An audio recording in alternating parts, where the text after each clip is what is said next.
Olá, meu amigo, olá, minha amiga, que vai prestar exame de ordem. Meu nome é Dalton Oliveira e vamos para mais uma aula de Filosofia do Direito. Nós falamos em aulas anteriores sobre a ética de Aristóteles e a ética kantiana. Nesta aula, vou dar um terceiro modelo ético dentre vários possíveis, que é a ética utilitarista.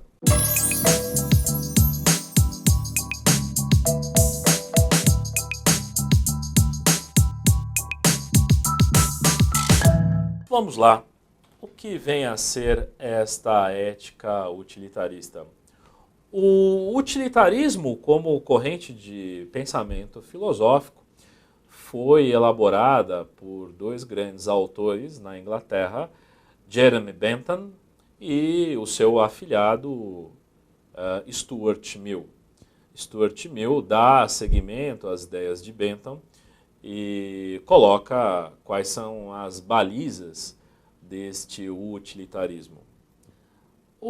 Na verdade, as coisas devem ser feitas, realizadas, se utilizando um critério de utilidade ou um certo pragmatismo, ou seja, para que de fato as coisas servem. Então, eu vejo qual é a finalidade das coisas e aqui nesse caso, mais importante, qual é a finalidade, inclusive, das pessoas.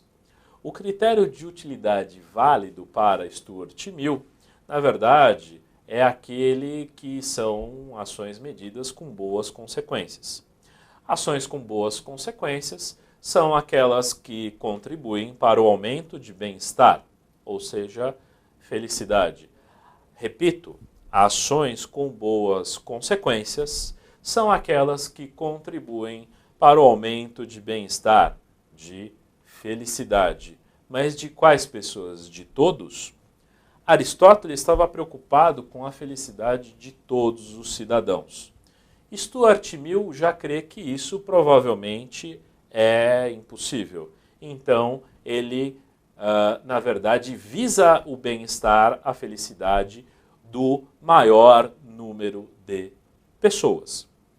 Você vai perguntar, então, mas Dalton, o que é felicidade para Stuart Mill? Porque ele vai falar em bem-estar. Stuart Mill, na verdade, nos dá um conceito bastante moderno de felicidade, que é uma ideia de bem-estar, inclusive material.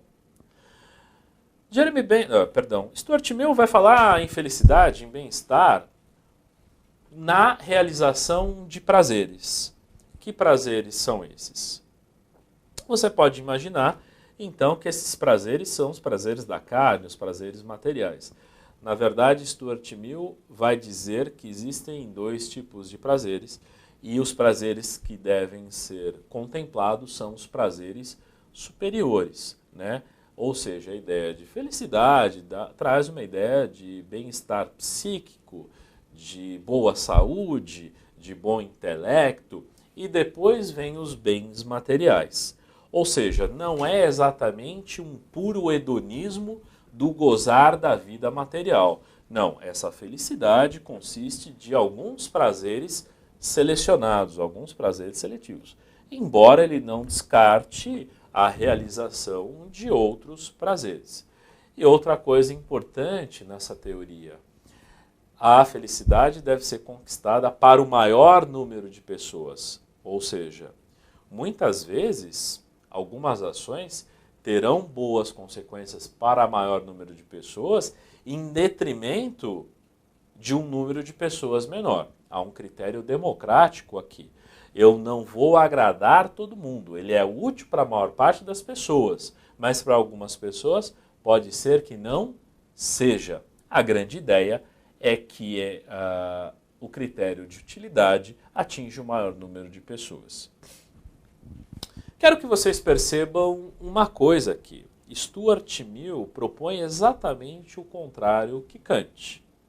Ou seja, Kant diz para considerar a pessoa em si mesma. E, na realidade, por um critério de utilidade, Mill propõe que, inclusive, as ações realizadas com as pessoas devem considerar a utilidade que essas pessoas têm. é provável que esta ética utilitarista tenha influenciado bastante a nossa sociedade contemporânea, porque muitas vezes nós agimos com uma ideia de que para que determinada coisa serve. Olha, se uma coisa serve para isso, eu uso para isso, se serve para aquilo, eu uso para aquilo, e eu descarto aquela coisa.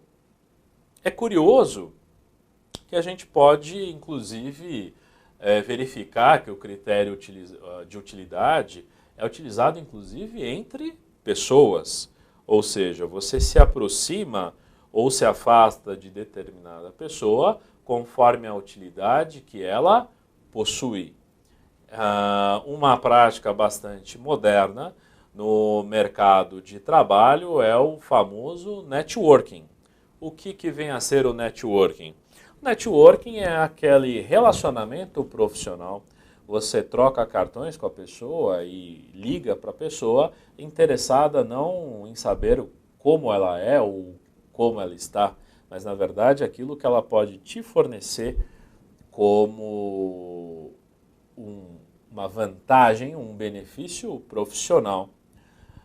É curioso que até nas relações afetivas a gente tem uma influência dessa filosofia utilitarista, né? Quando uma moça se refere a um rapaz se refere a uma moça, muitas vezes vai utilizar a seguinte frase: este fulano não serve para mim, ou esta moça ela não serve para mim. Quer dizer, essa ideia de servir, de ser útil, é algo que provém de uma ideia utilitarista. Então, ao contrário de Kant, que considera a coisa em si mesma, na realidade, na ética utilitarista, eu não considero a coisa em si mesma, mas sim para aquilo que ela serve. Vamos exemplificar como isso pode ser feito dentro de uma sociedade em geral.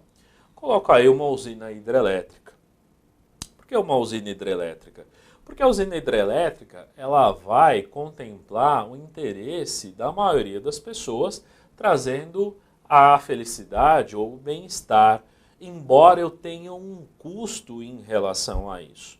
Nesse caso, numa usina hidrelétrica, vejam a foto, né? Para fazer a usina hidrelétrica e para gerar energia, eu preciso de uma diferença de pressão de água. Então eu represo água. Mas para represar essa água, muitas usinas hidrelétricas elas fizeram o quê? Para criar o lago em cima da usina, eu tive que deslocar populações inteiras para outros lugares. Quer dizer, pessoas que viviam ali há dezenas, centenas de anos, eu tive que deslocar para outros lugares. Como se a cultura ali vivenciada naquela localidade não fosse tão importante quanto fazer um grande lago. E muitas vezes essas usinas hidrelétricas estão em áreas indígenas. É algo que dizer, é mais importante a vida de pessoas que dependem de energia elétrica do que a sua vida do índio, da sua tribo, que está aí há milhares de anos. Então, você pode se deslocar tendo em vista a utilidade que esta energia elétrica vai proporcionar. Fora ainda, estou falando de um custo humano, fora ainda o custo ambiental. Quer dizer, quantos animais e quantas espécies de planta nativa tiveram que ser sacrificadas em razão dessa hidrelétrica. Isso nos dá uma dimensão de uma ética utilitarista, quer dizer, eu faço alguma coisa para o seu bem, ou para atingir a maior parte das pessoas, para proporcionar uma felicidade, um bem-estar, ainda que eu tenha algum prejuízo. Então, ao invés de você fazer uma lasanha que vai demorar muito, você compra uma lasanha pronta, congelada no supermercado, que vai te dar a conveniência de esquentar isso em meia hora no seu forno micro-ondas. Muito embora isso tenha conservantes, acidulantes e quantidade de sódio que possa ser prejudicial para a sua saúde, ainda que você coma de maneira mais rápida.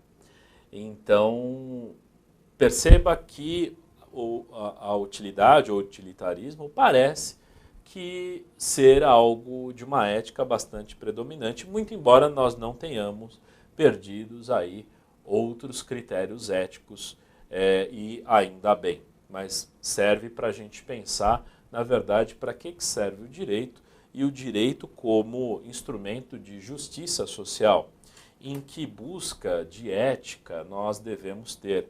Ou seja, você nesse momento pode até ficar na dúvida, mas na realidade o direito ele viabiliza que ideia de justiça? Porque o direito nada mais é que o quê? Um instrumento de justiça. Então, para que serve o direito? O direito ele serve para viabilizar o encontro da virtude, segundo Aristóteles, ou o direito ele deve viabilizar um dever moral, segundo o que diz Kant, ou o direito ele deve viabilizar a utilidade, que é a ideia de Stuart Mill. Bom, o direito, na verdade, vai contemplar diversos padrões éticos, não um só, mas vários. O que talvez nos dê as contradições do sistema que o direito mesmo enfrenta. Para você que é aluno de direito e está prestando o exame da ordem, o importante é conhecer estes esquemas e padrões éticos para você saber no que o direito, na verdade, está tratando como instrumento dessa justiça. Que justiça? Né? Coloco aí, na esperança de ser útil para vocês, 3 padrões éticos. A ética aristotélica, a ética kantiana e a ética utilitarista. Você gostou dessa aula? Se você gostou, eu peço encarecidamente que você compartilhe com os seus amigos pelas redes sociais, Facebook, Twitter. Esta é a nossa última aula teórica. Espero que este curso tenha sido de grande valia para você que vai prestar o seu exame de ordem. Nós demos aqui informações bastante objetivas, bastante didáticas. Tentamos fugir desse padrão de filosofia do direito, bastante abstrata, quer dizer, informações cada vez mais objetivas para que o aluno possa compreender, tenha ferramentas necessárias para o seu exame. E pensem no seguinte, não desconsiderem o estudo de filosofia do direito, porque estas 2 questões podem ser o diferencial para aquele aluno que tirou 38, 39 questões. Quer dizer, se você acerta estas 2 questões de filosofia, pode ser aquele tanto que está faltando para você não depender do recurso, para você ir adiante na sua segunda fase. E para isso, um grande instrumento são essas aulas de filosofia do direito. Ok? Quero desejar a todos sucesso na sua empreitada. Espero que você consiga a tão sonhada carteira de ordem, possa ser mais um colega aí nas bancas de advocacia, e não só na advocacia, mas como um grande ator jurídico, já que precisamos bastante nesse Brasilzão de pessoas comprometidas com a aplicação do direito e com a realização da justiça. Espero de coração que vocês tenham gostado do curso. Desejo a vocês boa sorte, sucesso. Um grande abraço, namastê e até a próxima. Obrigado.